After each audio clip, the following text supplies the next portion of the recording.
2023 жылды қорытындылаймыз. Биыл елімізде елең еткізер қандай жаңалықтар болды өзі? Атышулы оқиғалар, қайғылы хабарлар.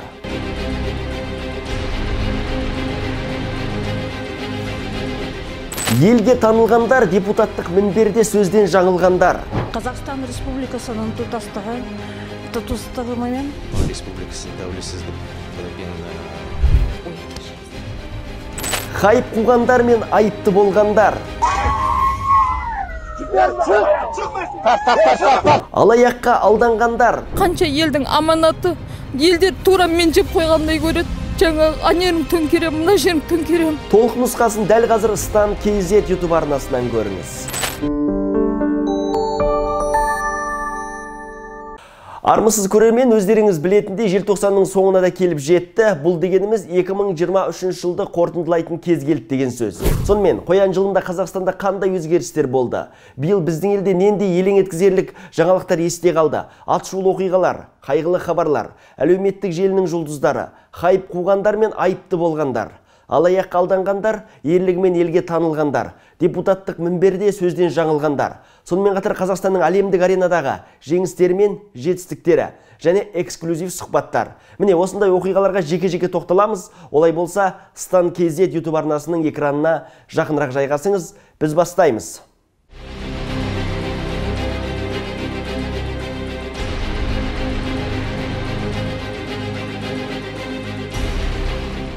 Иә, 2023-тің басында қаңтар қасіретіне тура бір жыл болды. Бұл қайғылы жағдай өткен жылдың еншісінде қалғанымен, дүйім жұрттың жаны мен жүректегі жарасы әлде жазыла қойған жоқ еді. Сонымен, қаңтар оқиғасын кім ұйымдастырды? Мәжілістің жалпы отырысында депутат Еділ Жаңбыршин халықтың көкейіндегі дәл осы негізгі сұрақты Қазақстанның бас прокурорына жолдады. Бүкіл елде дүр сілкіндірген қасіретті қаңтар оқиғасына бір жыл болды. Сол күндері халқымыз бұрын соңды болмаған қауіп қатермен бетпе-бет келді. Мемлекетіміздің тұтастығы мен мызғымас егемендігіне зор қауіп төнді. Қаңтар күндерінде тәуелсіздіктің қадір қасиетін, тыныштық пен бейбітшілік қаншалықты маңызды екенін жан жүрегімізбен сезіндік. Сонымен, мұны ұйымдастырған кімдер? Өйткені барлық өңірлерде бір мезгілде толқулар басталды, және қаскөйлердің негізгі мақсаты не болды? Депутаттың бұл сұрағына еліміздің бас прокуроры Берік Асылов та еш шертілместен жауап берді. Оның айтуынша қаңтар оқиғасының негізгі ұйымдастырушысы ұлттық қауіпсіздік комитетінің бұрынғы төрағасы Кәрім Мәсімов екенін айтты. Берік Асылов қаңтар оқиғасын мемлекеттік төңкеріс жасауға әрекет деп атаған еді.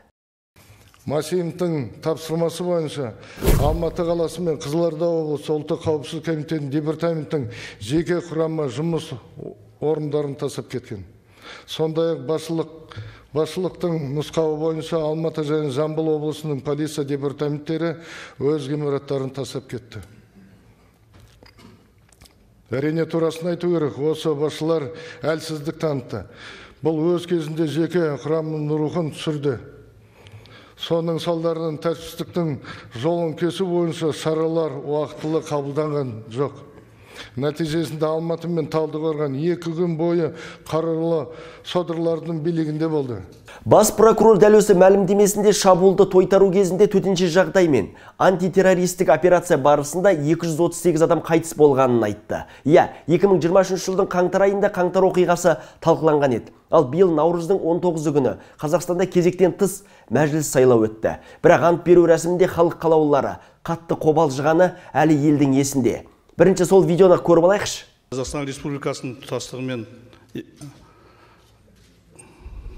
Қазақстан халқына адал қызмет етуге, Қазақстан Республикасының тұтастығы мен тәуелсіздігін нығайтуға.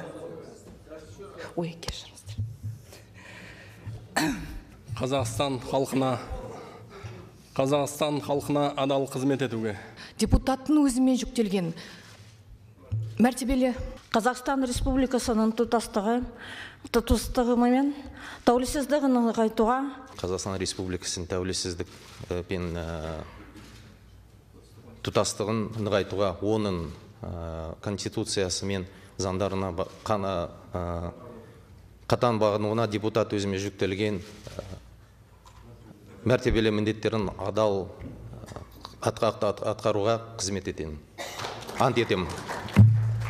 Жаңадан жасақталып қызметіне енді кіріскен мәжілістің 8-ші шақырылым депутаттарының ант беру рәсіміндегі сасқалақтаған сәті сол кезде бірден қазнеттің қызу талқысына түсті. Ауқымды аудиторияның алдында тілі күрмеліп, толқығандардан бөлек бірнешеуі қазақ тіліне шорқақ екенінде анық байқатқан еді.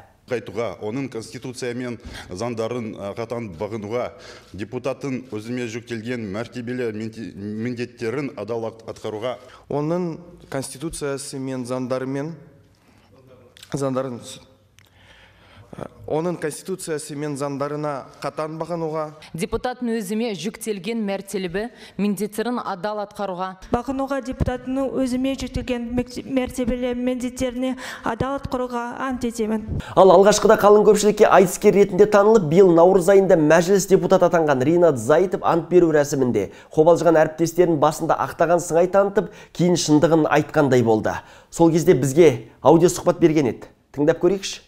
Қобалжыған депутаттарды қатысын алып жатыр. Енді ол жердегілердің бәрі енді ел алдында сөйлеп, үйреніп қалған адамдар емес қой, әртүрлі саланың мамандары сонан кейін. Білмеймін, енді әркім өзінің қабылдауына, жаттауына байланысты шығар қобалжығандары. Сосын жасыратын жоқ, ана кейбір сөйлемдері орыс тілінен аударылған ба, кішкене сөйлем құрылымы дұрыс емес те, мысалы депутаттың өзіме тапсырылған мәртебелі міндеттерін адал атқаруға ант етемін дегеннен гөрі өзіме жүктелген депутаттың мәртебелі міндеттері деп сөйлем құрылса, ондай жаттауға да жеңіл болатын бет адамдарға.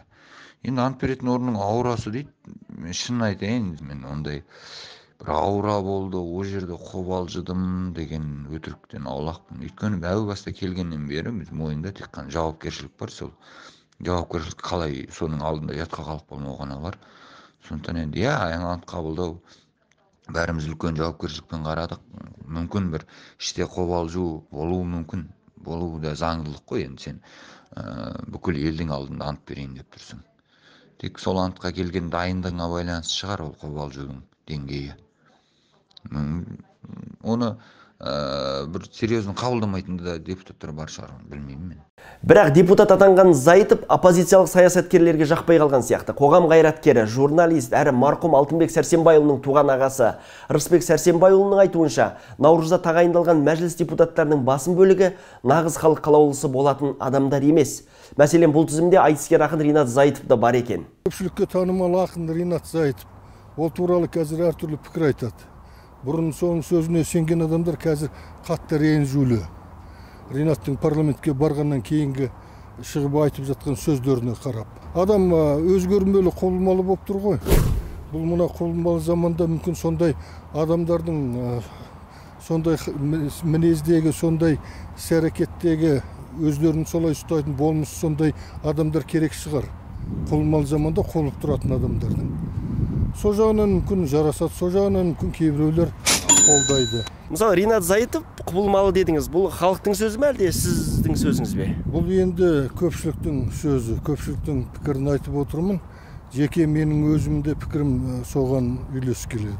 Оппозициялық саясаткер бізге берген бұл сұхбатында биыл депутат атанған Ардақ Назаровтан да аса қатты үміт күтпейтінін ашық айтқан еді.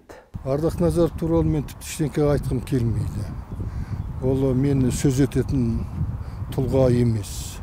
Егер ол бір керемет тұлға болып, қайраткер болып сөз етіп жатса, оның ой бәрекелді міне осындай деп айтуға болар еді. Осындай кісі деп ризалықпен. Халық өзі бағасын беріп жатыр, оның алғашқы парламенттің табалдырығын аттағаннан бастаған сәттерін, журналистердің қойған сұрақтарына қайтарған жауабына қарап, әркім өзі ой түйіп бағасын беріп жатыр ғой, сода жеткілікті болар. Әлі күнге дейін қаңтардың шындығы ашылған жоқ. Осы оқ атуға бұйрық берген азаматтарды жауапқа тартуды талап етесіз бе? Аман тілеймін сіздерге. Жоқ, сіз сонда тек қана спорт туралы ғана депутаттық сауалдар көтересіз бе, егер қаңтар оқиғасына қатысты? Кейін жауап береміз барлығына. 2023 жылы есте қалған тағы бір шулы оқиға жұмыссыз қалған жаңаөзендіктер жайлы. Талап етеміз бе? Мұнайшылардың бұл мәселесіне жергілікті билік назар аудармаған соң, олар Астанаға арнайы барып өз талап тілегін айтып ереуілге шыққан еді.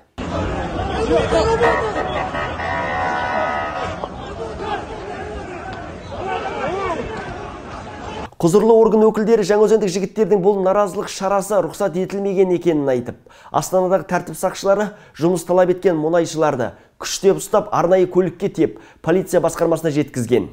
Ал бас прокуратураның өкілі Жандос Өмірәлиев заңсыз митинг өткізген мұнайшыларға қатысты мынадай мәлімдеме жасаған еді. Тәртіпті сақтау мақсатында, әкімшілік құқық бұзушылықтың алдын алу мақсатында ішкі істер органдары барлық осы заңсыз жиналысқа қатысушыларды ішкі істер органдарына жеткізген болатын. Оның нәтижесімен тиісті профилактикалық жұмыс жүргізілді. Барлық жұмысшылар қазіргі таңда қайтарылды. Өздерінің елдеріне, бірақ ішінде айрықша белсенділік көрсеткен 5 азаматқа қатысты тиісті әкімшілік іс қозғалып, олар сотта қаралып, оларға ескерту тәртібінде шара көрсетілді. Дегенмен оларды үйлеріне қайтарылды. Биылғы жаз мезгілде тыныш өткен жоқ. Маусым айында Абай облысындағы алапат өрттің салдары қазақ елінің қабырғасын қайыстырды. Семей орманын шарпыған қызыл жалын 15 адамның өмірін жалмады. Мемлекет басшысы Қасым-Жомарт Тоқаев аталған өңірге іс-сапармен барып, қызмет бабында ерлікпен қаза тапқан марқұмдардың ет жақындары мен отбасына көңіл айтқан еді. Көңіл айтуға әдейі келіп отырмын. Специально я приехал, чтобы выразить вам соболезнования. След еліміздің қайғысы, большая трагедия для всего нашего народа. Енді не айтам, бекем болыңыздар. Я хочу сказать, что все, кто виноват в этой трагедии, будут привлечены к ответственности по закону.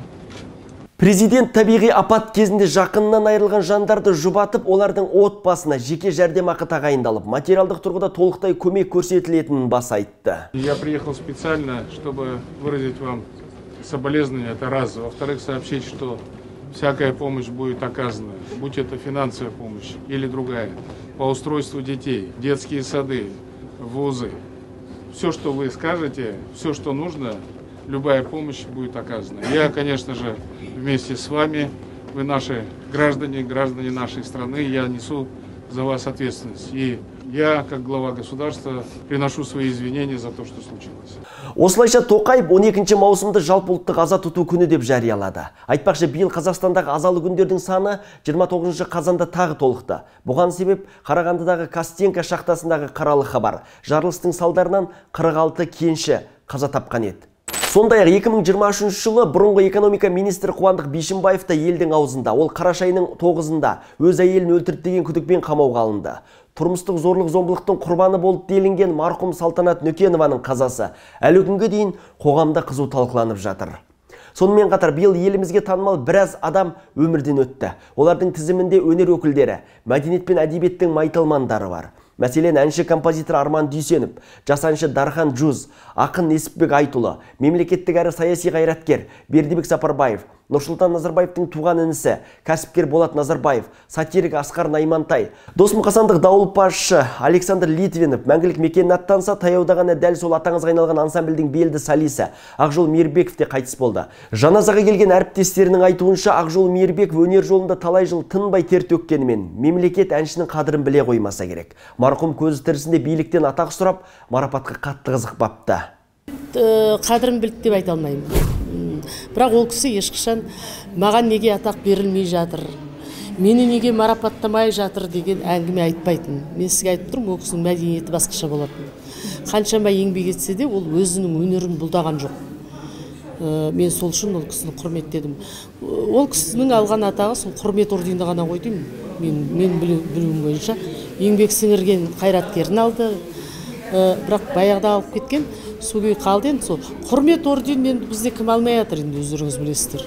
Менің өзім 2 жыл бұрын ғана алдым құрмет орденін. Әртістер демекші, осы жылы шоу-бизнес жұлдыздары да талай мәрте елді шулатты. Хайыптың қақ ортасында жүргендердің көшін Төреғали Төрәлі бастап тұр. Көлік тізгіндеген әнші тәртіп сақшыларына бағынбай, біраз елді дүрліктіргені бар.